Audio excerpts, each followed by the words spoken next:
Hello everyone and सुगम welcome back. तो आज हम आपके लिए लेके आए हैं सन 2022 का ये बोर्ड एग्ज़ाम का पेपर है और ये क्लास 12 का पेपर है। ठीक है, हिंदी का है। इसको आज हम पूरा हल करने वाले हैं। ठीक है, एक एक क्वेश्चन हम आपको बताएंगे। सारा मैंने देखो यहाँ पर आपके लिए लिख कर रख लिया है। पूरा पेपर आपको आज हल करके बताने वाले हैं।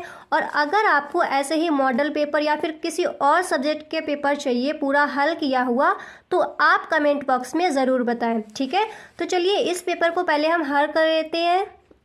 तो देखिए, सबसे पहला क्वेश्चन यहाँ पर पूछा गया है, निम्नलिखित में से हिंदी का प्रथम यात्रा व्रत है। निम्नलिखित में से हिंदी का प्रथम यात्रा व्रत है। यहाँ पर 4 ऑप्शन दिए गए हैं, इनमें एक राइट है। ठीक है, तो यहाँ पर कौन सा सही हो जाएगा? सरयू पार की यात्रा। सरयू पार की यात्रा निम्नलिखित में से हिंदी का प्रथम यात्रा व्रत है। तो यहाँ पर देखिए, हमने आपके लिए लिख के भी रखा है, निम्नलिखित में से हिंदी का प्रथम यात्रा व्रत क्या है? सरयू पार की यात्रा। और इसके रचनाकार कौन है? भारतेंदु हरिश्चंद्र। ठीक है, यहाँ पर इसके रचनाकार पूछे नहीं गए हैं पर हमने लिख दिया। अगर इस बार पूछे जाए तो इसके रचनाकार कौन है आपको पता होना चाहिए, भारतेंदु हरिश्चंद्र। ऐसे ही देखते हैं नेक्स्ट क्वेश्चन इसमें क्या दिया गया है। तो गाइस, नेक्स्ट क्वेश्चन है यहाँ पर, साहित्य संदेश पत्रिका के संपादक हैं। साहित्य संदेश पत्रिका के संपादक कौन है? तो साहित्य संदेश पत्रिका के संपादक है गुलाब राय। कौन है? गुलाब राय है। ठीक है, यहाँ पर देखिए दिया गया है, साहित्य संदेश पत्रिका के संपादक कौन है? गुलाब राय। और ये इसका प्रकाशन स्थान कहाँ पर है? तो गाइस, इसका प्रकाशन स्थान है आगरा। ठीक है, इसका प्रकाशन आगरा में हुआ है। ऐसे ही देखिए, इसमें नेक्स्ट क्वेश्चन दिया गया है कि खड़ी बोली गद्य का प्रारंभ किस कृति से माना गया है? खड़ी बोली गद्य का प्रारंभ किस कृति से माना गया? तो गाइस, खड़ी बोली गद्य का प्रारंभ चंद छंद वर्ण की महिमा से माना गया है। ठीक है, देखिए यहाँ पर भी मैंने लिख दिया है, चंद छंद वर्ण की महिमा से माना गया है। और इसके रचयिता कौन है? इसको किसने लिखा? इसके कवि है गंग ने। ठीक है, इसकी रचना किसने की है? कवि गंग ने की है। ऐसे ही इसमें नेक्स्ट क्वेश्चन दिया गया है, रसज्ञ रंजन के रचनाकार हैं। रसज्ञ रंजन के रचनाकार हैं। तो देखिए, रसज्ञ रंजन के रचनाकार कौन है? महावीर प्रसाद द्विवेदी। ठीक है, महावीर प्रसाद द्विवेदी रसज्ञ रंजन के रचनाकार हैं। ऐसे ही देखो, डा नंबर पर दिया गया है, क्या भूलूं क्या याद करूं रचना किस विधा से संबंधित है? तो क्या भूलूं क्या याद करूं ये आत्मकथा है और इसके रचनाकार कौन है? हरिवंश राय बच्चन। यहाँ पर देखिए, रचनाकार पूछे नहीं गए हैं फिर भी हमने आपके लिए लिख दिया है। ठीक है, इसके रचनाकार कौन है? हरिवंश राय बच्चन है। ऐसे ही इसमें नेक्स्ट क्वेश्चन दिया गया है, निम्नलिखित में से कौन सी रचना भक्ति काल की है?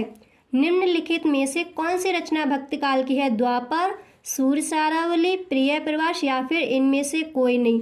तो सूर्य सारावली ये भक्ति काल की रचना है। और ये किसने लिखी है सूर्य सारावली? सूरदास ने। ठीक है, इसके रचनाकार कौन है? सूरदास हैं।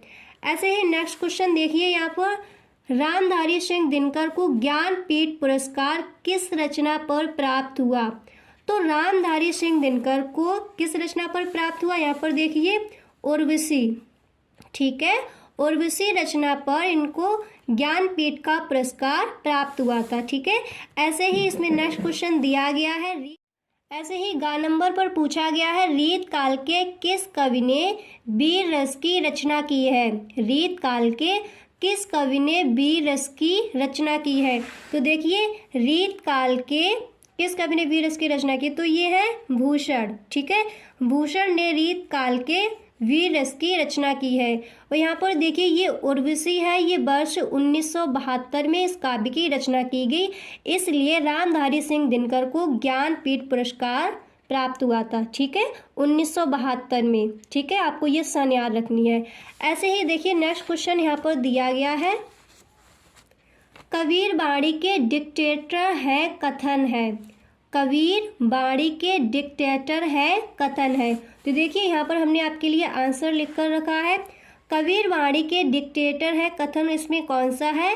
हजारी प्रसाद द्विवेदी। ठीक है, आचार्य हजारी प्रसाद द्विवेदी इसमें सही होगा ये। ठीक है, ऐसे ही देखिए नेक्स्ट है, प्रेम सरोवर के रचनाकार हैं। तो प्रेम सरोवर के रचनाकार कौन है? प्रेम सरोवर के रचनाकार भारतेंदु हरिश्चंद्र जी है। ठीक है, प्रेम सरोवर के रचनाकार कौन है? भारतेंदु हरिश्चंद्र। अब देखिए नेक्स्ट दिया गया है निम्नलिखित गद्यांशों पर आधारित प्रश्नों के उत्तर दीजिए। तो ये देखिए गद्य की ये व्याख्या दो पूछी जाएंगी। ठीक है, एक तो ये पूछी गई है और अथवा में एक इधर और पूछी गई, इसमें आपको एक ही करनी है। तो हमने आपको इसका पूरा जो भी इसमें व्याख्या आपको करनी है वो हमने सारी आपको बता दी है। ठीक है, तो देखिए पहला क्वेश्चन दिया गया है उपर्युक्त गद्यांश के पाठ का शीर्षक एवं लेखक का नाम लिखिए। आपको पहले क्या करना है, पूरी जो दिया गया है इसको पहले पढ़ना है, फिर इसकी व्याख्या करनी है और जो भी यहाँ पर क्वेश्चन आस्क किए गए फिर आपको उनका आंसर देना। ठीक है, तो पहला यहाँ पर क्वेश्चन क्या है, उपर्युक्त गद्यांश के पाठ का शीर्षक एवं लेखक का नाम लिखिए। तो देखिए आपको किस तरह से लिखना है, हमने पूरा आपको हल करके बताया है। तो देखो आपको ये किस तरह से लिखना है। जो आपका पहला क्वेश्चन यहाँ पर आज किया गया है उपर्युक्त गद्यांश के पाठ का शीर्षक यानी जो आपका पाठ दिया गया उसका नाम एवं लेखक का नाम लिखिए। तो देखो आपको इस तरह से लिखना है, प्रस्तुत गद्यांश प्रसिद्ध समालोचक और निबंधकार प्रोफेसर जी सुंदर रेड्डी। ठीक है, इसके रचयिता कौन है यानी इसके लेखक कौन है, ये गद्य इसलिए यहाँ पर हम रचयिता नहीं कह सकते। तो इसके लेखक कौन है, प्रोफेसर जी सुंदर रेड्डी द्वारा लिखित भाषा और आधुनिकता। आपके पाठ का नाम क्या है, भाषा और आधुनिकता नामक निबंध से उद्गृत है यानी निबंध से लिया गया है। ठीक है, जो प्रोफेसर जी सुंदर रेड्डी ये नाम हमने लिखा ये आपको ब्लैक पेन से लिखना है और जो आपका पाठ का नाम दिया गया है भाषा और आधुनिकता ये भी आपको ब्लैक पेन से लिखना है। ठीक है, अब हम देखते हैं इसकी व्याख्या। देखिए नेक्स्ट क्वेश्चन यहाँ पर क्या दिया गया है कि रेखांकित अंश की व्याख्या कीजिए। जितना यहाँ पर ये रेखांकित अंश दिया गया है गतिशील है यहाँ तक, यहाँ से लेकर, तो इसकी आपको क्या करनी है, व्याख्या करनी है। ठीक है, देखो हमने व्याख्या भी करके आपको दिखा दी है। देखिए व्याख्या आपको लिखना है, प्रोफेसर रेड्डी जी कहते हैं कि भाषा संस्कृत का अभिन्न अंग है क्योंकि संस्कृत की अभिव्यक्ति का माध्यम भाषा ही है। संस्कृत की रचना और विकास परंपराओं के द्वारा होता है। परंपराएं क्योंकि परिवर्तनशील होती हैं इसलिए संस्कृत भी कभी एक जैसी है, इसलिए संस्कृत भी कभी एक जैसी रहती, वह भी परंपराओं की तरह बदलती रहती है। इस रूप में हम कह सकते हैं कि संस्कृति गतिशील है। तो इतनी आपको व्याख्या करनी है, जो भी आपका रेखांकित अंश है उसकी व्याख्या आपको इस तरह से करनी है। ठीक है, हमने जो आपको बता दी ये आपको अपने नोटबुक में नोट कर लेनी है। अब देखिए इसमें नेक्स्ट क्वेश्चन क्या पूछा गया है। तो देखिए यहाँ पर नेक्स्ट क्वेश्चन दिया गया है, सांस्कृतिक हलचलों के लिए क्या पर्याप्त नहीं है। सांस्कृतिक हलचलों के लिए क्या पर्याप्त नहीं है। तो देखिए इसका आंसर होगा सांस्कृतिक हलचलें भाषा के परंपरागत प्रयोग के लिए पर्याप्त नहीं है। ठीक है, सांस्कृतिक हलचलें भाषा के परंपरागत प्रयोग के लिए पर्याप्त नहीं है। ऐसे ही यहाँ पर नेक्स्ट क्वेश्चन दिया गया है, किसकी गति विज्ञान की प्रगति के साथ जोड़ी जाती है। तो इसका आंसर हो जाएगा संस्कृत की गति विज्ञान की प्रगति के साथ जोड़ी जाती है। ठीक है, ऐसे यहाँ पर देखो नेक्स्ट क्वेश्चन पूछा गया है। नेक्स्ट क्वेश्चन क्या दिया गया है, भाषा किसका अभिन्न अंग है और क्यों। तो देखिए भाषा संस्कृति का एक अटूट अंग है क्योंकि संस्कृत की अभिव्यक्ति का माध्यम भाषा ही है। इसका ये आंसर हो जाएगा। अब देखिए इसमें नेक्स्ट क्या दिया गया, ये देखिए अथवा दिया गया, या फिर आप ये वाली व्याख्या कर लीजिए या फिर आप इस व्याख्या को कर सकते हो, ये अथवा में दिया जाता है। ठीक है, अब ये देखिए पद में ये थी गद्य की व्याख्या आपको करनी थी, ये गद्य का दिया जाता है, दो आपको दी जाएंगी व्याख्या करने को और दो आपको पद की दी जाएंगी। तो अब देखिए पद वाले में आपको हल करके बताते हैं। तो इसमें क्या करना है, आपको निम्नलिखित पदांशों पर आधारित प्रश्नों के उत्तर दीजिए। तो पहला क्वेश्चन यहाँ पर दिया गया है, उपर्युक्त पद्यांश के पाठ के शीर्षक व कवि का नाम लिखिए। ठीक है, और जो आपके यहाँ पर रेखांकित अंश है इसकी आपको व्याख्या करनी है। तो देखिए यहाँ पर देखिए ये चौथा क्वेश्चन दिया गया है। ठीक है, देखिए आपको लिखना है, जो आपका पहला क्वेश्चन यहाँ पर ये दिया गया है उपर्युक्त पद्यांश के पाठ का शीर्षक व कवि का नाम लिखिए।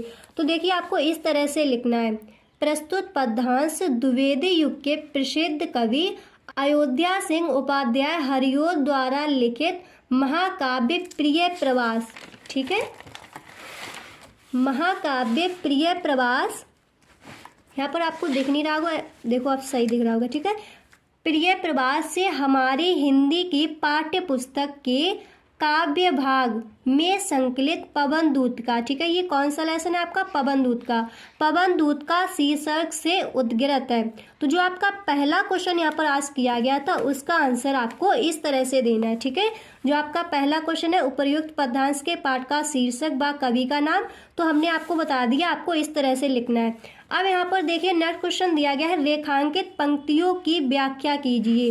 तो जहाँ पर ये रेखांकित जितनी पंक्तियाँ हैं यहाँ तक, तो यहाँ तक आपको इनकी व्याख्या करनी है। ठीक है, तो देखिए इनकी व्याख्या कैसे करेंगे आप, देखिए हमने व्याख्या करके आपको बता दी है। ठीक है, तो व्याख्या में लिखोगे आप, राधिका पवन को समझाती हुई कहती हैं कि हे पवन, यदि मार्ग में तुझे कोई लज्जाशील स्त्री दिखाई दे तो तू उसके वस्त्रों को मत उड़ाना। ठीक है, तो तू उसके वस्त्रों को मत उड़ाना। यदि वह थोड़ी सी भी थकी प्रतीत हो तो उसे अपनी गोद में लेकर उसकी थकावट को दूर कर देना और उसके ओठों तथा कमल जैसे मुख की मालिन्यता को अपनी शीतलता से दूर कर देना। तो देखिए हमने यहाँ पर ये पूरी व्याख्या आपको करके दिखा दी। और आपको क्या करना है, जब आप बोर्ड एग्जाम में जब पेपर आपका होगा तो जो भी आपके रेखांकित जो भी पूछा गया है वो आपको लिखना है। तो यहाँ पर दिया गया रेखांकित पंक्तियों की व्याख्या कीजिए, तो यहाँ से लेकर आपको यहाँ तक ही व्याख्या करनी होगी। ठीक है, अब देखिए यहाँ पर नेक्स्ट क्वेश्चन दिया गया है, इस पद्यांश में कौन सा अलंकार है। तो देखिए हमने यहाँ पर आपके लिए लिख कर रखा है, तो मानवीकरण एवं उपमा अलंकार दिया गया यहाँ पर। ठीक है, मानवीकरण एवं उपमा अलंकार दिया गया है। ऐसे यहाँ पर देखिए नेक्स्ट क्वेश्चन दिया गया है, इस पद्यांश में कवि ने किसका चित्रण किया है। ठीक है, तो इस पद्यांश में कवि ने किसका चित्रण किया है, यहाँ राधिका को एक लोक सेविका के रूप में चित्रित किया गया है। यहाँ राधिका को एक लोक सेविका के रूप में चित्रित किया गया है। ठीक है, ऐसे ही देखें यहाँ पर अगला क्वेश्चन दिया गया है, पवन थकी हुई किसान स्त्री की थकावट कैसे दूर करेगा। पवन थकी हुई किसान स्त्री की थकावट कैसे दूर करेगा। तो इसका आंसर देखिए हमने यहाँ पर लिख दिया है, पवन थकी हुई स्त्री की थकावट को दूर करने के लिए आकाश में छाए किसी बादल के टुकड़े को कृषक स्त्री के ऊपर लाकर उसकी छाया से उसको शीतलता प्रदान करेगा। ठीक है, करेगी यहाँ पर हो गया, सॉरी यहाँ पर करेगा हो जाएगा। ठीक है, ऊपर लाकर उसकी छाया से उसको शीतलता प्रदान करेगा। ठीक है, अब देखिए यहाँ पर ये अथवा में एक और दी गई, तो आपको एक ही करनी है। ठीक है, दो आपको गद्य में दी जाएंगी, दो आपको पद्य में दी जाएंगी, पर आपको जो सही लगे, जो आपको अच्छे से आ रही है उसको आपको करना है। तो हमने आपको एक बता दी और ये देखिए अथवा में दी गई है, देखिए यहाँ पर। ठीक है, अथवा में ये दी गई है, तो इसको हम नहीं बता रहे। अब देखिए नेक्स्ट क्वेश्चन क्या दिया गया है, पांचवा क्वेश्चन हमारा दिया गया है, निम्नलिखित में से किसी एक लेखक का जीवन परिचय देते हुए उनकी रचनाओं का उल्लेख कीजिए। आपको 3 दिए जाएंगे जीवन परिचय, उनमें से आपको किसी एक का जीवन परिचय करना होगा जिसका आपको अच्छे से याद है। ठीक है, तो जीवन परिचय के लिए हम एक वीडियो आपके लिए अपलोड करेंगे। ठीक है, उसमें हम आपको बताएंगे किस तरह से आपको जीवन परिचय लिखना है। ठीक है, तो देखिए यहाँ पर 3 दिए गए, यहाँ पर आपको एक जीवन परिचय करना है। तो इस यहाँ पर हमने अभी जीवन परिचय नहीं लिखा है, इसकी हम एक और वीडियो बनाएंगे, उसमें आपको बताएंगे आपको जीवन परिचय किस तरह से लिखना होगा और क्या आपको यहाँ पर हेडिंग डाली है, किस तरह से आपको करना है। ठीक है, देखिए अब हम देखते हैं नेक्स्ट क्वेश्चन। अब ये देखिए, निम्नलिखित में से किसी एक कवि का जीवन परिचय देते हुए उनकी साहित्यिक विशेषताएं लिखिए। तो देखिए यहाँ पर ये दिया गया था गद्य का और यहाँ पर ये दिया जाएगा पद्य का। तो पद में भी आपको जीवन परिचय याद करना है और गद्य में भी करना है। ठीक है, तो पद में भी आपको 3 ही दिए जाएंगे, इनमें से आपको एक करना है। तो इसकी हम एक अलग वीडियो बना देंगे, वो आप देख लेना, ठीक है। अब देखिए नेक्स्ट दिया गया है पंचलाइट अथवा बहादुर कहानी की कथा अपने शब्दों में लिखिए। तो पंचलाइट और बहादुर ये आपको कहानियाँ याद कर लेनी है और ये कितने अधिकतम आपको शब्द सीमा इसकी कितनी रहेगी 80, ठीक है। तो आपको यहाँ पर ये 80 शब्दों में लिखनी है, ठीक है। या तो आप पंचलाट के लिख देंगे या फिर आप जो भी आपको आपके पेपर में 2 दी गई हैं उनमें से आपको एक चूज़ कर लेनी है, ठीक है। अब देखिए ऐसे ही नेक्स्ट है, ये अथवा में दिया जाता है, ठीक है। या फिर आप इसको कीजिए या फिर आप इसको कीजिए। अब नेक्स्ट क्वेश्चन दिया गया है स्वपठित खंड काव्य के आधार पर किसी एक प्रश्न का उत्तर दीजिए, अधिकतम 80 शब्दों का होना चाहिए वो, ठीक है। तो यहाँ पर आपको करना क्या है, ये देखो ये सारे अथवा में दिए गए हैं, तो आपको किसका करना है यहाँ पर, ये आपको करना है, ये हमने आपको हल करके बताया है। आलोक विरत खंड काव्य के आधार पर गांधी जी का चरित्र चित्र। तो देखिए आपको किस तरह से इनका चरित्र चित्र करना है, ठीक है। तो देखिए हमने यहाँ पर गांधी जी का पूरा चरित्र चित्र आपको बता रखा है। तो आपको इस तरह लिखना है, गांधी जी के लोकनायक चरित्र की विशेषताओं को इस प्रकार व्यक्त किया जा सकता है, ठीक है। फिर आपको यहाँ पर हेडिंग डालनी है देश प्रेमी, ठीक है। हमने यहाँ पर हेडिंग डाल दी है देश प्रेमी, इस तरह आपको हेडिंग डालनी है। फिर आपको लिखना है गांधी जी अपने देश से इतना प्रेम करते थे कि उन्होंने अपना तन मन अर्थात सर्वस्व देशोद्धार के लिए अर्पित कर दिया। फिर आपको देखिए नेक्स्ट हेडिंग डालनी है सत्य और अहिंसा के उपासक, ठीक है। फिर आपको लिखना है गांधी जी ने अपने जीवन में सत्य और अहिंसा को सर्वोपरि महत्व दिया है, वे अहिंसा को महान शक्तिशाली अस्त्र मानते रहे। क्या करना है, देखो ये 4 जो ये लाइनें दी गई हैं इनको आपको लिखना है, ठीक है। तो मुँह से उफ तक किए बिना अधिकारों के हित अड़ना है, नहीं आदमी से उसकी दुर्बलताओं से लड़ना है, ठीक है। अब देखिए आपको क्या करना है, अब आपको नेक्स्ट हेडिंग डालनी है भावात्मक एकता से ओतप्रोत, ठीक है। फिर आपको इसमें लिखना है गांधी जी ने विश्व बंधुत्व एवं वसुधैव कुटुंबकम की भावना से ओतप्रोत थे, ठीक है। वे सभी को सुखी व समृद्ध देखना चाहते थे। हमने यहाँ पर देखिए शॉर्ट में लिखा है, आप इसको बढ़ा कर भी लिख सकती है, ठीक है। अब देखिए नेक्स्ट आपको हेडिंग डालनी है हिंदू मुस्लिम के पक्षधार। तो उन्होंने सारे जीवन हिंदू और मुसलमानों को भाई भाई की तरह रहने की प्रेरणा दी है। तो यहाँ पर भी आप 2-4 लाइनें अपनी तरफ से बढ़ाकर लिख सकते हो, ठीक है। हमने थोड़ा शॉर्ट में कर दिया। अब देखिए नेक्स्ट हेडिंग आपको डालनी है सत्याग्रही। तो गांधी जी ने सत्य के बल पर पूरा भरोसा किया और अपने सत्याग्रह के बल पर ही उन्होंने अंग्रेज़ों को भारत छोड़कर ब्रिटेन चले जाने के लिए बाध्य किया। और फिर आपको देखो क्या करना है, जो ये लाइनें हमने लिखी है वो आपको लिख देनी है। महत्ता हम सबों की क्या भलाती, सभी उस वृद्धि माझी की कलाती, ठीक है। ये गांधी जी के ऊपर आपको ये 2 लाइनें लिख देनी है। अब देखिए इसके आगे क्या करना है आपको। अब देखिए यहाँ पर नेक्स्ट क्वेश्चन क्या दिया गया, मैंने आपके लिए पूरा पेपर हल करके रखा है। तो अगर गाइस आपको वीडियो अच्छा लगे, बहुत ही मेहनत से मैंने इस वीडियो को बनाया है, अगर आपको अच्छा लगे तो आप लाइक इसको ज़रूर करें, ठीक है। और अगर चैनल पर पहली बार आए हो तो चैनल को सब्सक्राइब जरूर कर लेना। अब देखिए यहाँ पर नेक्स्ट क्वेश्चन, ये सारे देखिए अथवा में दिए गए हैं, तो आपने यहाँ पर एक चीज़ कर लिया, इसको ही आपको लिखना है, ठीक है। अब देखिए यहाँ पर ये सारे अथवा में दिए गए हैं, अब आपको क्या करना है, इसको करना है। तो 8वां क्वेश्चन यहाँ पर दिया गया है निम्न के संस्कृत गद्यांशों में से किसी एक का ससंदर्भ हिंदी में अनुवाद कीजिए। अब ये देखिए संस्कृत में आपको दिया गया, इसका आपको संदर्भ लिखना है और फिर इसकी क्या करनी है, इसका अनुवाद हिंदी में करना है, ठीक है। तो ये भी हमने आपके लिए करके रखा है पहले से ही। तो देखिए यहाँ पर आपको संदर्भ किस तरह से लिखना है, देखिए आपको इस तरह से लिखना है, प्रस्तुत गद्यांश हमारी पाठ्य पुस्तक के संस्कृत खंड में संकलित महामना मालविया नामक पाठ से अवतरित यानी लिया गया है, ठीक है।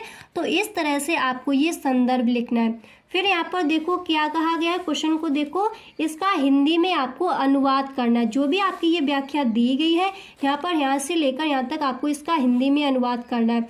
और आपको ध्यान रखना है जो आप गद्य की व्याख्या करते हो इसमें आपको अपने भाव से बताना होता है कि इसमें ये पूछा गया है। पर जब आप संस्कृत का ये हिंदी में अनुवाद करते हो तो जो आपको शब्द ये दिए गए हैं इनका ही आपको सिर्फ हिंदी में अनुवाद करना है, ठीक है।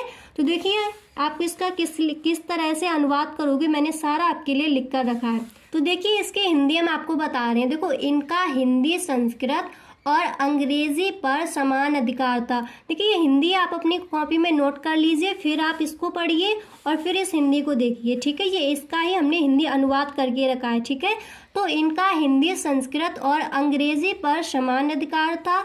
हिंदी, हिंदू और हिंदुस्तान के, यहाँ पर देखिए हिंदू थोड़ा मिस्टेक हो गया, ठीक है, ऐसा लिखा जाएगा। तो हिंदी, हिंदू और हिंदुस्तान के उत्थान के लिए इन्होंने निरंतर प्रयत्न किया। शिक्षा से ही देश और समाज में नवीन प्रकाश का उदय होता है। अतः मालवीय जी ने बनारस में काशी विश्वविद्यालय की स्थापना की। इसके निर्माण के लिए इन्होंने लोगों से धन मांगा और लोगों ने इस महान ज्ञान यज्ञ में क्या किया, इन्हें बहुत सा धन दिया, ठीक है। फिर क्या हुआ, उससे निर्मित यह विशाल विश्वविद्यालय भारतीयों की दानशीलता और मालवीय जी की प्रतिकृति साथ सुशोभित हो रहा है। साधारण स्थिति वाला भी महान उत्साह, विचारशीलता और पुरुषार्थ से असाधारण कार्य भी कर सकता है। इस बात को विद्वानों में श्रेष्ठ मालवीय जी ने दिखा दिया, इसलिए लोगों ने इनको महामना की उपाधि से संबोधित करना प्रारंभ कर दिया, ठीक है। तो देखिए ये यहाँ से लेकर यहाँ तक इसका हमने हिंदी अनुवाद आपको, यहाँ से लेकर यहाँ तक आपको हमने इसका हिंदी अनुवाद बता दिया। अब देखते हैं इसका नेक्स्ट क्वेश्चन। अब देखिए व्याख्या भी आपको दो दी जाएंगी, एक तो ये दी गई, ठीक है, और दूसरी आपको यहाँ पर देखिए ये दी गई है व्याख्या। तो यहाँ पर एक ही आपको चूज करनी है और उन्हीं में से आपको एक का ही आंसर देना है। अब देखिए आपको दो श्लोक आएंगे लिखने को, उनमें से आपको एक का ही हिंदी अनुवाद करना है संदर्भ सहित। तो देखिए ये हमने यहाँ पर आपको ये वाला बताया है, ठीक है, ये वाला नहीं है, ये वाला हमने आपको बताया है। देखिए जिस तरह से आपको गद्य में मिलेंगी दो व्याख्या करने को, इसी तरह आपको संस्कृत में भी गद्य पद दोनों में मिलती हैं। तो अभी हमने देखा था गद्य वाला और ये है हमारा पद का। तो ये श्लोक दिया गया है, सॉरी ये वाला, इसकी हमने आपको हिंदी पूरी बताई है, ठीक है, संदर्भ सहित। तो संदर्भ तो आपको लिख ही लेना है, देखते हैं इसकी व्याख्या आपको किस तरह से करनी है, ठीक है। तो देखिए इसकी हिंदी हो जाएगी ये वाला, विद्या वाला, ये वाला हमने बताया है आपको, ठीक है। तो देखिए दुष्ट की विद्या विवाद के लिए, धन मदद के लिए और शक्ति दूसरों को पीड़ा पहुंचाने के लिए होती है। इसके विपरीत सज्जन की विद्या ज्ञान के लिए, धन दान के लिए और शक्ति दूसरों की रक्षा के लिए होती है। ये इसका हिंदी अनुवाद हो जाएगा इस श्लोक का, ठीक है। दोबारा से देख लो, दुष्ट की विद्या विवाद के लिए, धन मत के लिए और दूसरों की पीड़ा पहुंचाने के लिए होती है। इसके विपरीत सज्जन की विद्या ज्ञान के लिए, धन दान के लिए और शक्ति दूसरों की रक्षा के लिए होती है। तो ये हो गई इसका अनुवाद, हिंदी अनुवाद हो गया इस श्लोक का, ठीक है। अथवा में दो पूछे जाएंगे, आपको एक ही करना है, वो हमने आपको बता दिया, ठीक है। अब देखते हैं नेक्स्ट क्वेश्चन क्या दिया गया है। यहाँ पर देखिए नेक्स्ट क्वेश्चन दिया गया है, निम्नलिखित में से किन्हीं दो प्रश्नों का उत्तर संस्कृत में दीजिए, ठीक है। यहाँ पर आपको किन्हीं दो का संस्कृत में उत्तर देना है। तो यहाँ पर देखिए एक हमने आपको ये वाला बता दिया है और एक ये सेकंड वाला बता दिया है, ठीक है। तो देखो दोनों के आंसर क्या हो जाएंगे। तो देखिए इनके आंसर हो जाएंगे, सबसे फर्स्ट वाला दिया गया है कि संस्कृत भाषाया मुख्य कविया के संति। तो इसका आंसर हो जाएगा वाल्मीकि वेद व्यासा कालिदासा च संस्कृत भाषाया मुख्य कविया संति, ठीक है, इसका आंसर हो जाएगा। तो देखिए यहाँ पर सेकंड वाले का आंसर हो जाएगा दुर्योधना कर्ण अभोचत, ठीक है। तो कृष्ण दौत्येन भृत्य इव आगता युधिष्ठिरस्य नारी मृदूनि वचनानि श्रोत कर्यो सजय, ठीक है, ये हो जाएगा सेकंड वाले का आंसर। अब देखिए यहाँ पर ये संस्कृत समाप्त हो गया, अब ये यहाँ पर आ गया व्याकरण, ठीक है, यहाँ पर ये ग्रामर चलेगा। अब देखिए ग्रामर में यहाँ पर देखिए फर्स्ट क्वेश्चन यहाँ पर आस्क किया गया है। अब यहाँ पर देखिए नेक्स्ट क्वेश्चन पूछा गया है कि शांत रस अथवा रौद्र रस की परिभाषा लिखकर उसका उदाहरण दीजिए। या तो आप शांत रस की परिभाषा लिख सकते हो या फिर आप रौद्र रस की। ठीक है, तो यहाँ पर देखिए हमने यहाँ पर रौद्र रस की परिभाषा को बताया, अथवा में दिया गया है, आपको एक ही करना है। तो रौद्र रस की परिभाषा होती है जहाँ विपक्ष द्वारा किए गए अपमान अथवा अपने गुर्जन आदि निंदा आदि से क्रोध उत्पन्न होता है, वहाँ रौद्र रस होता है। और इसका उदाहरण हो जाएगा, उदाहरण देख लीजिए। उस काल मारे क्रोध के तन कांपने उनका लगा, मानो हवा के जोर से सोता हुआ सागर जगा। ठीक है, तो ये रौद्र रस जो दिया गया है उसका ये उदाहरण हो जाएगा। अब देखिए इसमें नेक्स्ट क्वेश्चन दिया गया है, अनुप्रास अलंकार अथवा संदेह अलंकार की परिभाषा उदाहरण सहित दीजिए। तो यहाँ पर देखिए अथवा में दिया गया, या तो आप अनुप्रास अलंकार की लिख दीजिए या फिर आप संदेह अलंकार की लिख दीजिए। ठीक है, तो यहाँ पर हमने आपको बताई है अनुप्रास अलंकार की। ठीक है, तो देखिए अनुप्रास अलंकार की परिभाषा होती है, वर्णों की आवृत्ति को अनुप्रास अर्थात जहाँ समान वर्णों की बार बार आवृत्ति हो, ठीक है, वहाँ अनुप्रास अलंकार होता है। और इसका एग्जाम्पल हो जाएगा तरन तनुजा तट तमाल तरवर बौछाय। ठीक है, अब हम देखते हैं इसमें नेक्स्ट क्वेश्चन क्या दिया गया है। तो देखिए नेक्स्ट क्वेश्चन इसमें दिया गया है चौपाई छंद। ठीक है, चौपाई छंद अथवा रोला छंद की परिभाषा उदाहरण सहित दीजिए। या तो आप यहाँ पर चौपाई छंद की लिखोगे या फिर आप रोला छंद की लिखोगे। तो देखिए हमने यहाँ पर आपको चौपाई छंद की बताई है। ठीक है, तो यहाँ पर देखिए चौपाई की परिभाषा क्या हो जाएगी, चौपाई सममात्रिक छंद है, इसमें 4 चरण होते हैं और प्रत्येक चरण में 16 मात्राएं होती हैं। अंत में जगड़ और तगड़ के प्रयोग का निषेध है। ठीक है, और इसका देखिए उदाहरण हो जाएगा, निरक सिद्ध साधक अनुरागे सहज स्नेह सराहन लागे, होत न भूतल भाव भरत को अचर सचर चर अचर करत को। ठीक है, तो ये हो जाएगा इसका उदाहरण। अब हम देखते हैं अगला यहाँ पर क्वेश्चन क्या दिया गया है। तो देखिए नेक्स्ट क्वेश्चन दिया गया है, निम्नलिखित में से किसी एक विषय पर निबंध लिखिए। देखिए यहाँ पर हमने आपको निबंध लिखकर नहीं दिया है। ठीक है, अगर आप निबंध खुद से नहीं लिख पा रहे हो तो आप कमेंट करके पूछिए, तो हम आपको निबंध भी बता देंगे। ठीक है, आप कमेंट बॉक्स में जरूर पूछिए। तो यहाँ पर देखिए निबंध आपको आएंगे विज्ञान, वरदान या अभिशाप, ठीक है, भ्रष्टाचार, कारण एवं निवारण, ये आपको लिखने होंगे। कारण एवं निवारण लिखना अगर भ्रष्टाचार का आ गया, और जैसे विज्ञान का आ गया तो वरदान या अभिशाप। ठीक है, इन पर आपको लिखना होगा। अब देखिए यहाँ पर नेक्स्ट क्वेश्चन क्या दिया गया है। अब यहाँ पर दिया गया है नयनम का संधि विच्छेद कीजिए। ठीक है, नयनम का संधि विच्छेद कीजिए। देखो नयनम का संधि विच्छेद आप किस तरह करोगे, यहाँ पर हमने आपको बताया है। ठीक है, तो देखिए नयनम का संधि विच्छेद आप किस तरह करोगे। तो नयनम का संधि विच्छेद हो जाएगा ने प्लस अनम, ने प्लस अनम बराबर क्या हो जाएगा, नयनम। अब देखिए यहाँ पर नेक्स्ट क्वेश्चन आपको दिया गया है, हरे ऐप का संधि विच्छेद है। तो हरे ऐप का संधि विच्छेद गैस हो जाएगा हरे प्लस अब, हरे प्लस अब बराबर हो जाएगा हरे ऐप का संधि विच्छेद। ठीक है, अब देखिए यहाँ पर अगला क्वेश्चन आपका क्या दिया गया है कि दोगदा का संधि विच्छेद है। तो दोगदा का संधि विच्छेद यहाँ पर हो जाएगा दोद प्लस धा। ठीक है, कौन सा हो जाएगा, दोद प्लस धा, ये वाला आपका राइट आंसर है यहाँ पर। अब देखिए यहाँ पर नेक्स्ट क्वेश्चन दिया गया है, निम्नलिखित में से किसी एक पद का विग्रह करके समाज का नाम लिखिए। ठीक है, तो यहाँ पर देखिए हमने आपके लिए लिखा है, क्वेश्चन क्या है, निम्नलिखित में से किसी एक पद का विग्रह करके समाज का नाम लिखिए। ठीक है, तो यहाँ पर देखिए ये 3 आपको दिए जाएंगे। ठीक है, ये 3 दिए जाएंगे तो आपको यहाँ पर एक का ही लिखना। तो हमने यहाँ पर प्रत्येक क्या आपको बताया है, प्रत्येका का। ठीक है, सॉरी, यहाँ पर हमने आपको ये प्रत्येका दिया गया है, इसका बताया है। ठीक है, तो देखिए प्रत्येका ये इसका समास विग्रह हो जाएगा। इसका समास ये कौन सा समास, ये है अवयवी भाव। ठीक है, अवयवी भाव है, और इसका विग्रह हो जाएगा एकम एकम प्रति, एकम एकम प्रति। ठीक है, प्रत्येक का विग्रह क्या हो जाएगा, एकम एकम प्रति, और इसका समास कौन सा हो जाएगा, अवयवी भाव। समझ आ गया। अब देखिए यहाँ पर नेक्स्ट क्वेश्चन दिया गया है, आत्मन शब्द का षष्ठी विभक्ति द्विवचन रूप होगा आत्मन शब्द का षष्ठी विभक्ति द्विवचन रूप होगा। तो देखिए गाइस, यहाँ पर हम आपको ये जो आपका पेपर दिया गया ये हल करा रहे हो। जितने भी ये इंपॉर्टेंट होंगे, जितने भी ये आत्मन के ये सारे रूप हम आपको पढ़ा देंगे, ठीक है। तो देखिए यहाँ पर इसका आंसर हो जाएगा आत्मन शब्द का षष्ठी विभक्ति द्विवचन का रूप क्या होगा, आत्मनो। आत्मनो हो जाएगा आत्मन शब्द का षष्ठी विभक्ति द्विवचन का रूप। समझ आ गया।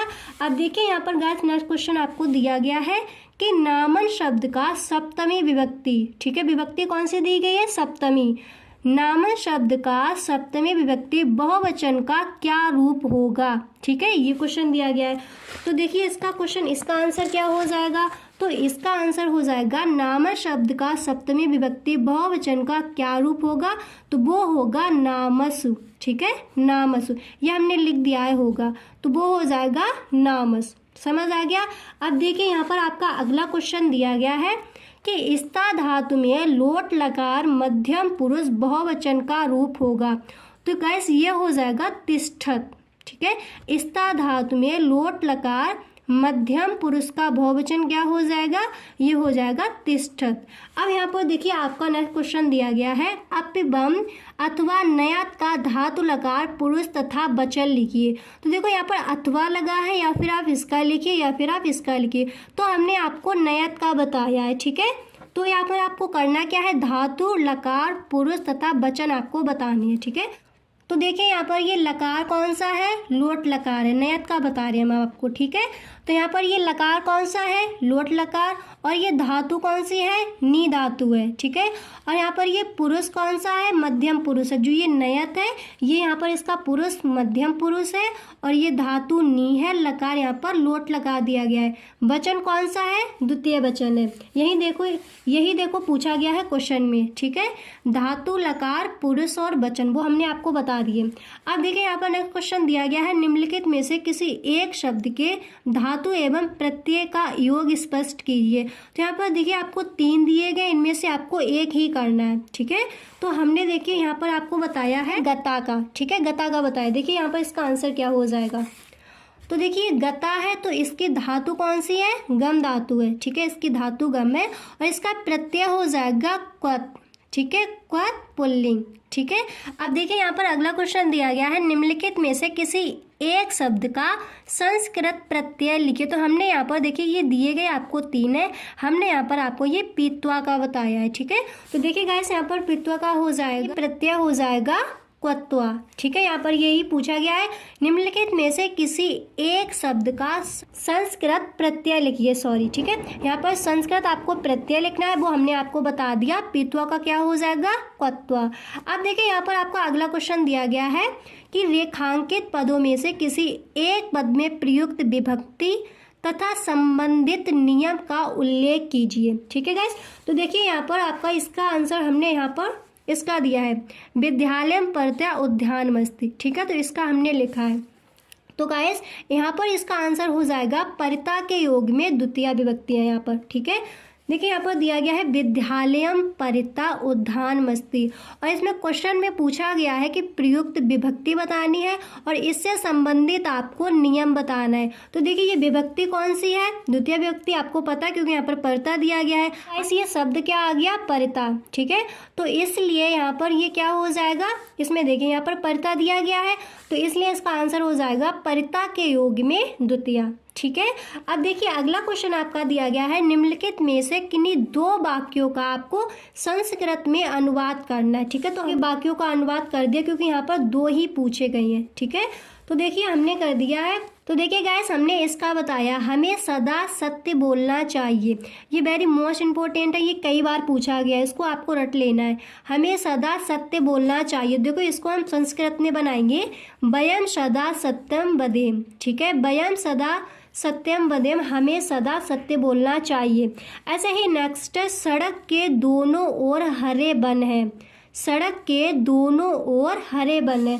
तो देखिए गाइस इसको हम संस्कृत में बनाएंगे राजमार्गम उभयता हरितानि वनानि सन्ति, राजमार्गम उभयता हरितानि वनानि सन्ति, यानी सड़क के दोनों ओर हरे वन है, ठीक है।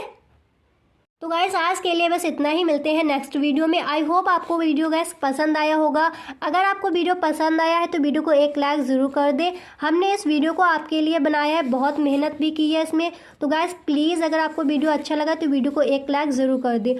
और जिस भी सब्जेक्ट का आपको पेपर हल चाहिए, कोई भी सब्जेक्ट का आपको पेपर चाहिए, आप कमेंट बॉक्स में ज़रूर पूछ लें, ठीक है। Thanks for watching.